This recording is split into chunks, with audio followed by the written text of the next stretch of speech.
Good morning বন্ধুরা, সকালবেলায় তোমাদের সামনে এসে হাজির হলাম। কেমন আছো সবাই? আর কি আমাদের এখানে বৃষ্টি টিষ্টি হবে না গো। আজকে একটা রাজকার্য করতে এসেছি, আর পারছি না। কি বলো তো, গরমে না গাছপালাগুলো পুরো নষ্ট হয়ে যাচ্ছে। মানে দুবেলা করে জল দেই, তাও আর মানে ওরাই বা আর কত রোদ সহ্য করবে। আমাদের এদিকে না পশ্চিম দিকে রোদটা আসে। তা আমার জানালা বাগানে তো পুঁই শাক গত বছরও তোমাদের দেখিয়েছি, এবারও হয়েছে। তবে এবার না অতটা বড় হতে পারছে না, জানো তো, রোদে না কিসে জানি না, মাটিও কম। খুব একটা যত্নও তো এই গরমে করতে পারছি না, এত ঘাম ঘামছি। আর ভাবলাম না আজকে কেটেই ফেলি, যেটুকুন হয় দুজনের হয়ে যাবে। আর পাতাগুলো না পেকে পেকে যাচ্ছে, রোদ পড়ে তো। তা আমি ভাবলাম যে চলো তোমাদের সঙ্গে সব কিছু যখন শেয়ার করি। আর কালকে এর আগের দিনের ব্লগে তো দেখেছো পরপর একটু নেমন্তন্ন খাওয়া দাওয়া হয়েছে। কালকেও রাতের বেলা গিয়েছিলাম, আর ভালো লাগছে না গরমে না। মানে আনন্দও করতে পারি না, করতে পারি না। ঠিক আছে, চলো আজকে দেখাই পুঁই শাক কাটি, কতটুকুন হয় তোমাদের সাথে দেখাই। দেখো গাছপালাগুলোর এই অবস্থা। একটা জবাও ফুটেছে কালকে, না অনেকগুলো জবা ফুটেছিল, 4খানা জবা ফুটেছিল। জানলার মধ্যে 4টে জবা ফোটা, সাংঘাতিক ব্যাপার তাই না বলো? দাঁড়াও জবাটা আগে তুলে নিই। কি ভালো লাগে গাছের ফুল দিয়ে পুজো দিতে, রঙটা কি সুন্দর। আর এই যে আমার পুঁই শাক তুলে ফেলবো। এই দেখো পাতাগুলো বেরোচ্ছে।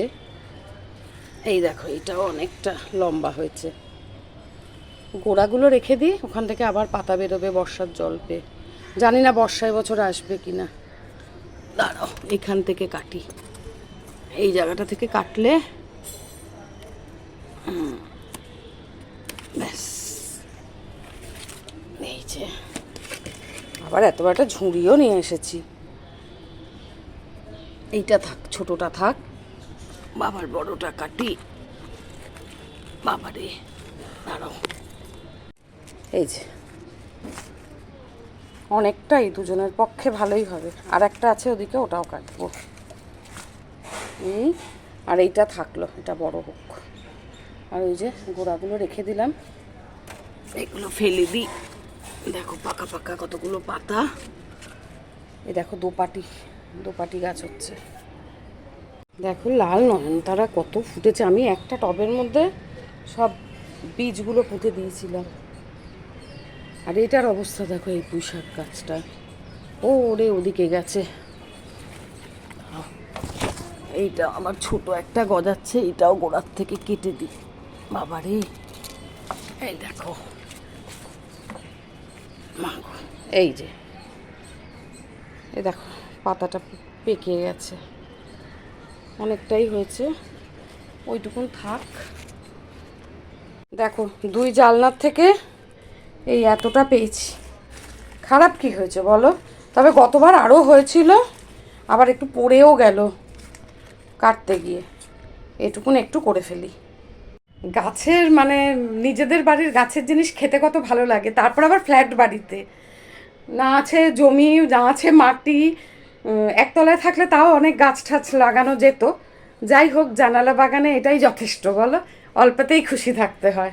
আমার খুব ভালো লাগে। লঙ্কা গাছে না লঙ্কার ফুল এসেছে প্রচুর, ছোট ছোট হয়েছে, জানি না দেখাবো কবে লঙ্কা হবে।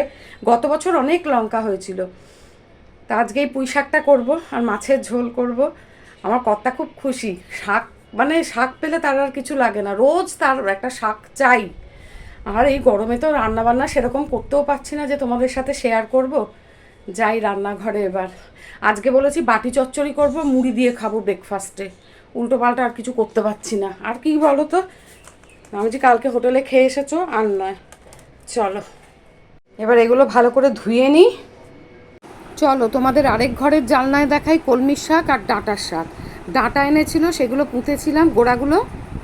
রান্নাঘরে রান্না করব কি, একটু কিছু করতে গেলে দেখো এই অবস্থা।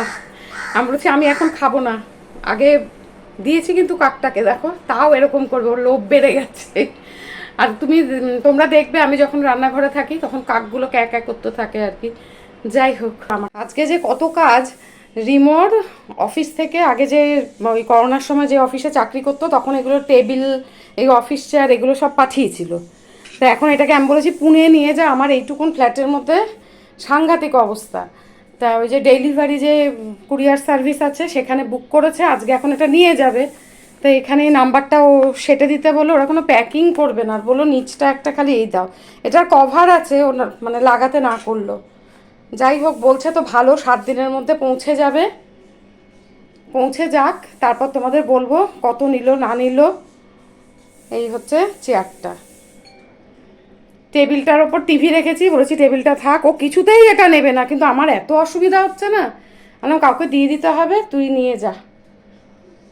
আর এই জায়গায় এটা দড়ি দিয়ে বেঁধে দিয়েছি, সেলোটেপ দিয়ে লাগিয়েছিলাম, তারপরে আবার ওগুলো খুলে যাচ্ছে, তারপর আবার রেড টেপগুলো দিয়ে করেছি, এই অবস্থা।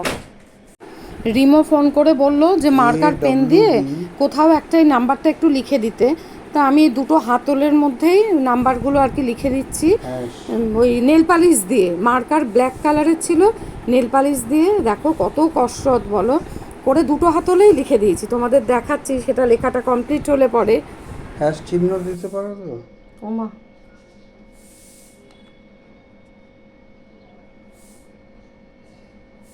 এই করোনার সময় ওয়ার্ক ফ্রম হোম হওয়ার জন্য 2 ছেলের এত জিনিস এসেছিল। বড়জনের তো মানে মাস্ক, হ্যানা ত্যানা, মেডিসিন প্রচুর অফিস থেকে তখন পাঠিয়েছিল বড় ছেলের, আর ছোট ছেলের ওগুলো তো পাঠিয়েছিল, তার উপরে টেবিল চেয়ার, তারপরে তোমার টেবিল ল্যাম্প ছিল না, অনেকগুলো টেবিল ল্যাম্প, একটা এখানে আছে, ওখানে একটা নিয়ে গেছে, তারপর হেডফোন মানে হেডসেট আর কি, কত কিছু। তারপরে আমি এতদিন ধরে বলতে বলতে বলতে বলতে, আর জিম সাইকেলটা কিছুতেই নিল না, পড়ে রয়েছে। তখন ওই কোভিডের সময় সব ওয়ার্ক ফ্রম হোম ছিল, ঘরের মধ্যে বসা, তখন বড় ছেলে আর ছোটো ছেলে মিলে আমাকে প্রেজেন্ট করেছিল। আমি বললাম ওটাও নিয়ে যাও, নেবে না, ফ্যানটা চালাচ্ছি গো, আর থাকতে পারছি না গরমে, ওটা নিল না। আমি ওর বাবাকে বলেছি এরপর তুমি ওটাকে এরকম করে পাঠিয়ে দাও। উফ, মানে কত যে জিনিস। আমি যে ভালোই হলো, দেখি এদের সার্ভিস কেমন, শুনেছি ভালো, এবার দেখি আমি। ঠিক আছে, নিচে গাড়িটা এসেছে, নিয়ে যাচ্ছে।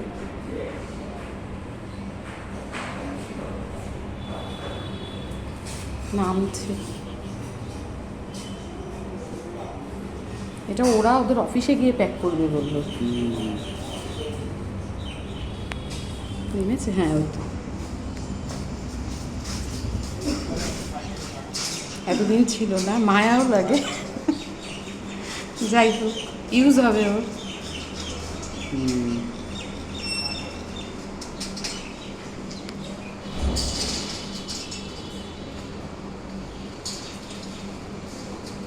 গাড়িটা পুরো কভার করা, ভিজবে না বৃষ্টির জলে। গাড়িটা কভার করা জানো তো, ওপরে শেড আছে। এটা এবার ইউজ করবে রিমো। আর যারা নিতে এসেছিল না, এত কষ্ট লাগে, এই গরম, আমরা ঘামছি, ওরাও দরদর দরদর করে ঘামছে, আর আমি প্রত্যেককে বলেছি না জল আর বিস্কুটটা দেই, কিছুতেই খাবে না। এবার একজন আরেকজনকে বলছে খাবি ঠান্ডা জল খাবি, আমি খাবি আবার কি, খাবেই বলে জোর করে দেখো আবার বোতলটা রেখে গেছে। এত ঘামে এরা, তো মানে খাটে না প্রচুর। আর না না তোমরা, আমি কিচ্ছু মনে করছি না, আমি তো বলছি তোমরা খাও। দেখো বোতল রেখে গেছে আবার। এই যে 1 বোতল জল দিয়েছি, এইটুকুন রেখে বলে না না, আমি বললাম আরেক বোতল ভরে দিচ্ছি নিয়ে যাও, কিছুতেই নিল না। কিছু তো করতে পারি না, একটু যদি কারোর জন্য কিছু করতে পারি, এগুলো করা উচিত তাই না বলো। এবার এত গরম, এত মানে নিচে গিয়ে না এরকম এরকম করছে, এই করে করে গাড়ি করে করে যাচ্ছে। যাই হোক, এবার রান্নার পর্বে ঢুকতে হবে, চলো। হাত করে মেঘ করলো আর একটুখানি হলো, ও দেখো পরিষ্কার হয়ে গেছে আকাশ, ও অন্য কোথায় উড়ে চলে গেছে, খালি নেমেছে।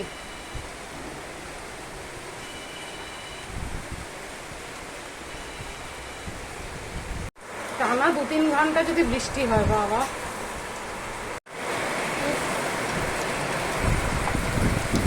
আবার এই ছাঁট আসছে, 2-3 ঘন্টা বৃষ্টি হোক। উফ, মনে হচ্ছে ছাদে গিয়ে পুরো বৃষ্টিতে ভিজি।